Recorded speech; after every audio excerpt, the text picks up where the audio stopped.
Recording studio संत कबीर चौक सत्तौर। पिया हो परदेश के ना रोज तू बर्दाश्त करै छा। पिया हो परदेश के ना के रोज बर्दाश्त करै छा। लगै छ जब घरे लागै छ रोज करे ने कहियो उपास रहै छा, ने कहियो उपास रहै छा। सैया हो परदेश के ना के तू बर्दाश्त करै छा। पिया हो परदेश के ना के रोज बर्दाश्त करै छा।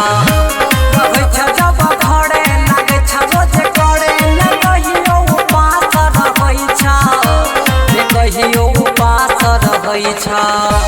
पिया हो परदेश के ना के तू बर्दाश्त करै छा। सैया हो परदेश के ना रोज रोज बर्दाश्त करै छा। पिया हो परदेश के ना रोज रोज बर्दाश्त करै छा। सैया हो परदेश के ना के तू बर्दाश्त करै छा। सैया हो परदेश के ना के तू बर्दाश्त करै छा। सैया हो परदेश के ना के तू बर्दाश्त करै छा। लागै छै कोन सौतिनिया के पिया रखने छाहो बहरवा हो बहरवा हो। लोड़ा से भी माला लहंगा साड़ी उठल भीतर लहरवा होला हरवा हो। हो तरपै जवानी कर छ मन मानी ने कहियो फोन करै छा, ने कहियो फोन करै छा।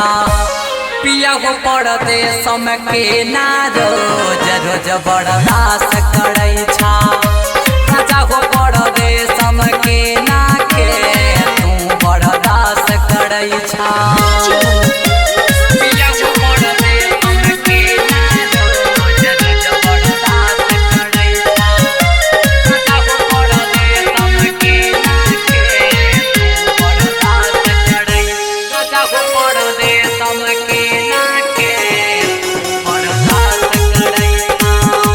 राजा हो परदेश के ना के तू बर्दाश्त करै छा। सरवन लकी पिया हो मिल के अइले दोनों घरवा हो अब घरवा हो। रूप दे बड़ा मन पिया हो हमरा लागे बड़ी डरवा हो अब बड़ी डरवा हो अब डरवा हो। अब छे तोहर याद हो जाइ छी बड़वा ने हमरा मन लगै छा, ने हमरा मन लगै छा। सैया हो परदेश के ना तू रोज बर्दाश्त करै छा। पिया हो परदेश के ना के तू बर्दाश्त करै छा। अरे बिगाने मां श्यामा रिकॉर्डिंग स्टूडियो संत कबीर चौक सत्तौर।